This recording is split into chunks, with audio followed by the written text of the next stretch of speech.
முதலமைச்சர் மு.க.ஸ்டாலினை தென்னிந்திய திருச்சபையைச் சேர்ந்த பேராயர்கள் நேரில் சந்தித்து திமுக தலைமையிலான மதச்சார்பற்ற முற்போக்கு கூட்டணிக்கு தங்களது ஆதரவை தெரிவித்தனர். திமுக தலைமையிலான மதச்சார்பற்ற முற்போக்கு கூட்டணிக்கு பல்வேறு தரப்பினர் அடுத்தடுத்து ஆதரவு தெரிவித்து வருகின்றனர். அந்த வகையில் நாமக்கல்லில் முதலமைச்சர் மு.க.ஸ்டாலினை தென்னிந்திய திருச்சபையைச் சேர்ந்த 6 திருமண்டலங்களின் பேராயர்கள் நேரில் சந்தித்து திமுக கூட்டணிக்கு தங்களது ஆதரவை தெரிவித்தனர். தமிழ்நாட்டின் அனைத்து மாவட்டங்களையும் உள்ளடக்கிய 6 திருமண்டலங்களும் திமுக கூட்டணிக்கு ஆதரவு தெரிவித்துள்ளன. இதைத் தொடர்ந்து செய்தியாளர்களிடம் பேசிய தென்னிந்திய திருச்சபை பொதுச் செயலாளர் பெர்னாண்டஸ் ரத்னராஜா, கிறிஸ்தவ சமுதாயத்திற்கு திமுக அரசு பாதுகாப்பு அரணாக உள்ளதாகவும் எண்ணற்ற நலத்திட்டங்கள் செயல்படுத்தப்படுவதாகவும் தெரிவித்தார்.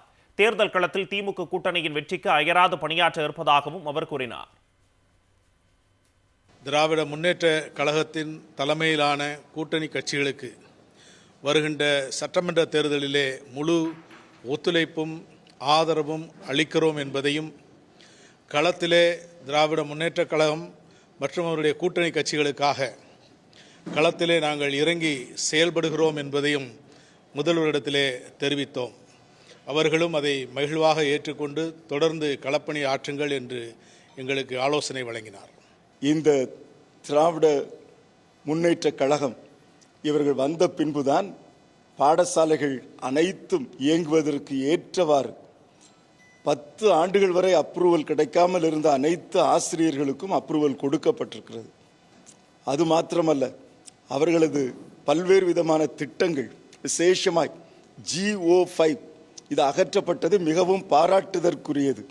இது கல்லூரிகள் மிகச்சிறப்பான தலைவர்களை தெரிந்தெடுக்க உதவியாக அமைந்திருக்கிறது. அது மாத்திரமல்ல, அவர்கள் கொடுத்திருக்கிற பெண்களுக்கான இலவச பயண திட்டம், வயோதிபர்களுக்கான 1000 ரூபாய் திட்டம், இப்படிப்பட்ட திட்டங்கள் மிக அழகாக தமிழகத்தை ஒவ்வொரு இடங்களிலும் ரீச் பண்ணி இருக்குது. எனவே இந்த ஆட்சியை நாங்கள் வாழ்த்துகிறோம், இவர்களுக்காக நாங்கள் ஜெபிக்கிறோம். இதே ஆட்சி திரும்ப மலர வேண்டும் என்றும்